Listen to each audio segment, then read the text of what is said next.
Welcome to the It's in Queens podcast, your weekly look at the best events, places, and people in Queens. I'm your host, Jeff Simmons, and as always, we're brought to you by the Queens Economic Development Corporation and the Queens Tourism Council, helping you discover everything about our amazing borough. I have to say that fall is absolutely my favorite time of the year. The crisp air, the changing leaves, and yeah, the sweaters. Everything just feels a bit cozier, even the hot chocolate and the hot apple cider. And as the days get a little shorter, there's nothing better than spending time indoors, or sometimes, if it's not too cold, outdoors in a park, with friends or family enjoying a great board game. Growing up, I loved playing Life, Operation, Trouble, Risk, Scrabble, and, well, of course, Monopoly. Some of my best memories come from rolling the dice and plotting my next move around the board. And of course, let's not forget Trivial Pursuit. I was good at that at one point, but frankly, if I played it again now, I would probably be the loser in that game. But that brings me to some really exciting news about board games. Queens now has its very own Monopoly set. That's right, the iconic game has been reimagined with a Queens twist. Now, Queens has so many amazing landmarks and destinations that you could choose from. But I wondered as I got ready for today's interview, did they include historic sites like Flushing Meadows Corona Park, home of the Unisphere, or Queens Museum? What about Citi Field? Could the New York Mets home base be there? I wouldn't be surprised if we saw things like the Queens Botanical Garden or even the 1964 World's Fair grounds making an appearance. And let's not forget about Queens' rich cultural and dining scene, with all of our world-class arts venues like MoMA PS1, the Noguchi Museum, and Flushing Town Hall, of course, plus food spots like the bustling Jackson Heights street food scene or the iconic Lemon Ice King of Corona. This board game could basically go in so many directions. So to answer these questions and more, I'm thrilled this week to be joined by Top Trumps game manager Tim Barney, who's here to talk about the new Queens Monopoly game and all the local places that are featured on the board. Tim Barney, welcome to the It's in Queens podcast. Hey, thanks for having me. So let's start off by finding out about the inspiration. What inspired the creation of a Queens edition of Monopoly? Why was this borough chosen? So across the United States each year, we select a small number of cities that we want to create community editions of our beloved and classic board game Monopoly for. And Queens has definitely been on the list for a while. I'm a little surprised it took us this long to get here, but it is beautiful and wonderful for all the reasons that you know. I think the best way to answer this is why not Queens? You have a rich culture or array of cultures. It's the world's borough after all. Got an amazing community, really wonderful attractions, restaurants, sports teams, the whole gamut. So there's something for everybody, and we wanted to take a little bit from each sector to feature in that game too, which we'll talk about here in a moment, I think. And in fact, I'm curious about the selection process because there's so many different places in Queens. Talk a little about, the criteria or the process of selecting the neighborhoods and landmarks that ultimately are featured in the game. And then we're going to get to some of the specific locations. Awesome. So it's very much made by and for the people. We begin with a really fun announcement at the beginning of the season to ask the public to let us know who they think should be in the game, what they think should be in the game, from landmarks to organizations and businesses. And from there, we have a chance to meet with as many of those folks as we can to discern who really fits Queens in the biggest, best way in the midst of all these thousands or maybe even tens of thousands at this point. Queens is a big place. I don't know how many businesses are there, but there's a lot, right? So we realized pretty early on we were spoiled for choice, and narrowing it down, we look for places with longevity. That is to say that they've been around for a good bit. There is credibility through the community, maybe online reviews and other things, and then community engagement. I love to have people featured that seem to give back to the community and interact on a personal level. So assuming they checked off all those boxes, they were certainly eligible. And then we wanted to show an array of sizes and neighborhoods to keep it also as diverse as possible in those realms. So we wanted the small hole-in-the-wall places, the mom and pops, the lesser knowns, the local loves that only the locals know about, all the way up to some of the biggest names in the world, maybe internationally known names and everything that's in between. So let's get to some of the specifics. What are some of the iconic Queens locations included, and a little about maybe how they reflect the borough's character? The first thing I thought of was the Unisphere. It's one of our boardwalk and park place spots, in addition to Rockaway Boardwalk and Beach, of course. With boardwalk in the name, it was very fitting for it to be there. So, of course, there's those signature landmarks, but then you have other great things, restaurants. For instance, pizza is a big deal in New York. I think we all know that. It's everywhere. So we were like, we have to have a pizza place on there, and New Park Pizza was selected to represent sort of that realm. And then Queens Center, an amazing venue, a place that people go once, twice a week, do their shopping, grab some food and stuff. And also the amazing place that hosted our phenomenal event. I have to give them so much credit for what they did. So that was definitely a landmark that we needed to feature. You have the New York City Football Club, who's going to be calling Queens their home very soon with the new stadium that's coming right around 2027. You've got the USTA, who hosts the US Open and things. So I know, I would want to list every single group that's in the game right now because I feel like they're all significant and they're all quintessentially Queens. And But I, what's I really don't know. good is you strike a nice balance between really well-known landmarks and icons, and then also some, as you mentioned, like with the pizza place, some very neighborhood venues that are really good for people to discover also. So you're not just playing a game, but you're discovering new places to visit in Queens. Exactly. Certainly my goal to show that diversity and then also for people to treat it kind of as a tour guide to the area. And that works for both tourists and people that live there and maybe aren't as familiar with things that are outside of their neighborhood, like, the New Park Pizza and those other spots. So, how does this version, if it does, of Monopoly differ from the traditional game that many of us grew up playing? So pretty much every aspect is customized except for a couple of things. So we have the original tokens, which are great for nostalgic reasons. I know how much people Yeah. really love the race car and the top hat and the Scotty dog and stuff like that. But the rules remain the same. So you should expect you don't have to find any new rules or learn any new rules for this.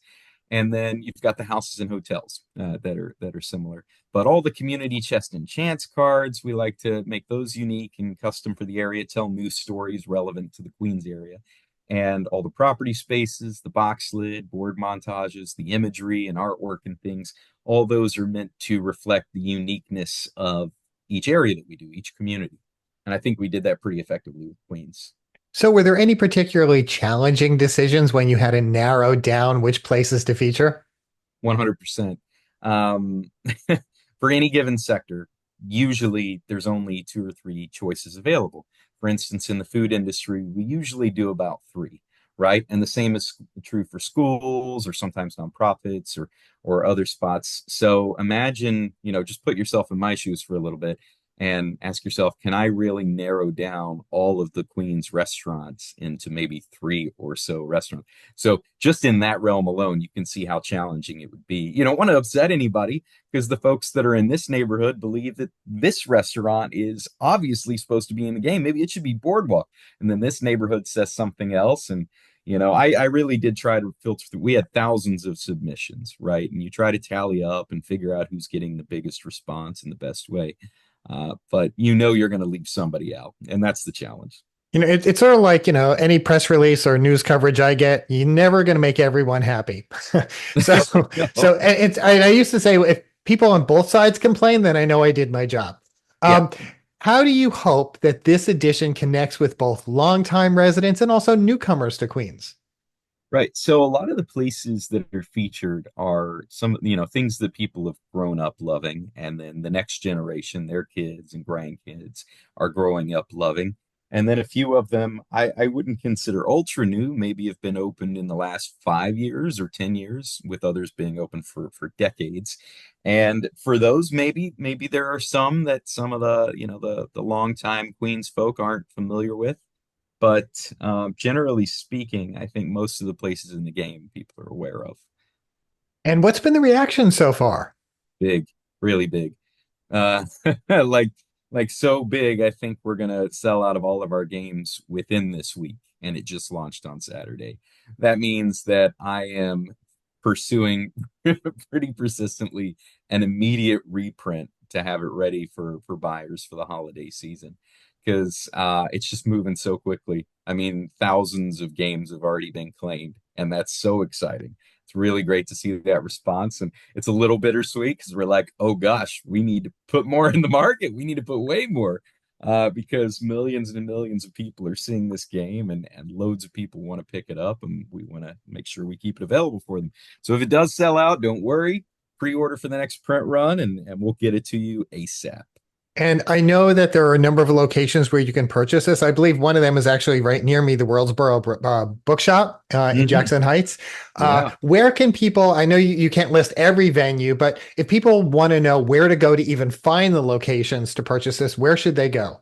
We do have a list. A lot of times it's the folks, so several of the folks that are actually featured in the game. So if you have a chance to check out the board layout, you can pretty well rest assured that most of those folks are going to be carrying it. Queens Center, for instance, you mentioned the Worldsboro Bookshop, Astoria Animal Society, New Park Pizza, Near's Tavern, and gosh, okay, there's a list. There's a big list. I don't want to leave anybody out. I don't know. So definitely check out the box lid. Go to our website, us.toptrumps.com. That's where you can find it. It'll also be on Amazon. I do love for people to buy locally though. So definitely check out your nearest local shop for those things. And Tim, before I let you go, how are you going to handle it when Brooklyn reaches out and says, why not us? Well, actually, you may not know, a few years ago we did a Brooklyn game. And it was popular. It's very beautiful. Now we need to do the other boroughs. I know that they're eagerly anticipating, and they're probably a little upset. Why didn't you come to us first? But we take it one at a time, right? I'm not gonna diss any other borough. I'm just gonna say I know that you'll have too many places to consider here in Queens, whereas in some of the other boroughs you might not have enough. But that's all I'll say. So, so Okay. Tim, thank you so much for your time. Anything else you want to share about the Queens edition of Monopoly before I let you go? I want people to have a really great time with this. Let us know with it. Let us know what you think. Greatest compliment I can receive is when a local picks it up and says it feels like home. So definitely order the game before we sell out of this initial print run. And don't worry again if it runs out, send that pre-order in and we'll get it to you ASAP. Very good, Tim. Thank you so much, Tim Barney, for being here on the It's in Queens podcast. What a great interview. I cannot wait to play this game. You can purchase it at a number of locations, such as the Astoria Animal Society, Eddie's Sweet Shop, Forest Hill Stadium, the Louis Armstrong Museum, Near's Tavern, New Park Pizza, Queens Center Mall, Queens County Farm Museum, Queens Night Market, and the Worldsboro Bookshop in my neighborhood. Or you can also go online to us.toptrumps, that's with an S at the end there, ustoptrumps.com/products/queens-ny-monopoly. Now, if you're looking for something to do this month or next, we have you covered. That's where Rob Mackay comes in. He's with the Queens Economic Development Corporation and Queens Tourism Council. And every week he brings us some details on some of the more exciting, dynamic, thrilling events that are happening in Queens. Here's this week's report. Hi, Jeff. Well, as we all know, Halloween is around the corner, and Queens is alive with everything from parades to pumpkins to trunk events where children can safely trick or treat. I'm going to say, please go to the website for more information because there's so many events. I really couldn't talk about it just in one segment. Instead, I'd like to provide details on two friendly running events that are scheduled for this weekend. And no, I'm not talking about the New York City Marathon, as that's next month. I'm referring to the Sunnyside Post Halloween Mile on Saturday, October 6th. It's right on Skillman Avenue. It's not that hilly, so people can actually run fast, and check-in is at 8:30. Costumes are encouraged, of course. There's a mile race, and then there's also a dash for children. The next day, out in Bayside, the Fort Totten Trot will start. Well, check-in is at 7:30. This is a 5 kilometer or 3.1 race, and again, costumes are encouraged. The course is really sort of fantastic. It weaves past several of the historic houses in Fort Totten Park. and Little Neck Bay, and it always runs by Little Neck Bay. So you've got water, historic houses to look at, and you've got a great park to run through. There's also a kiddie race in that case too. So if anyone wants to run, you can do it Saturday and Sunday in Queens. Thanks, Jeff. Get ready for Halloween. Buy some candy, all right? Bye. Why, thank you, Rob. Rob is the man who knows everything about Queens. Now, that is just a sample of the few of the things that are happening in our borough. But if you want to learn more, head right over to the It's in Queens website at itsinqueens.com. And by the way, if you're interested in more business news, how to help your business or friends or family members, well then head right over to the Queens Economic Development Corporation's website at queensny.org.